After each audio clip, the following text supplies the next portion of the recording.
Welcome back to Galero Gaming. Today we're going over the Road of Lament Abyss Dungeons mechanics. If you want to get the easy clear, grab the mats, and get the upgrades, well, here's how you'll be able to get through it and lead your party through this fiery hellscape of a dungeon.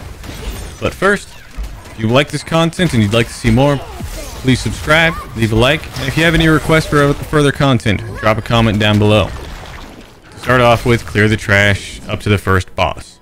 Simple, easy to do. Now, once you get to the first boss, his mechanics aren't overly difficult, but it will require you to pay attention to your position. As usual, avoid the red damage. That's no different than ever. But the things start to get a little bit more tricky. They'll drop red lightning like domes on the map.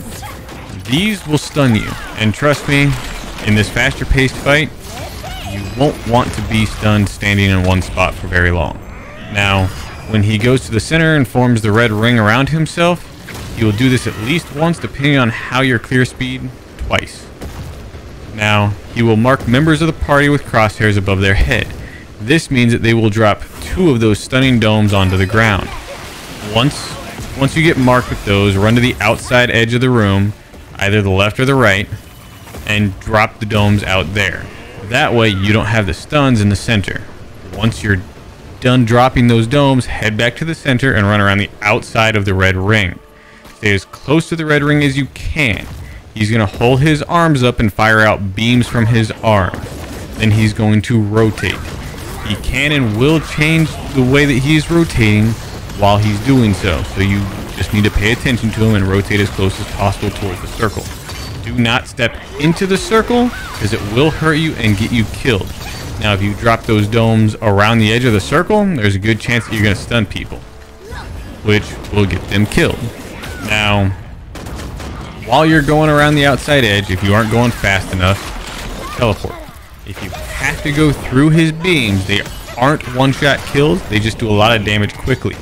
So, dodge through them or use some form of a movement to get through them quick to take as few ticks as possible. That's going to be the best bet if you do have to take damage. Now, sometimes he'll change his direction. That just means you got to rotate the other way. But once you get this mechanic down, quick, easy, simple, DPS him down, get the fight over with, and get out. Now, once you've killed him, you'll go back through the same hallway that you came in on and continue to kill trash ads till your next fight.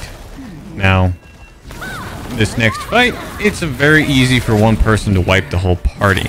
The boss is pretty easy to deal with, minus one of her main mechanics.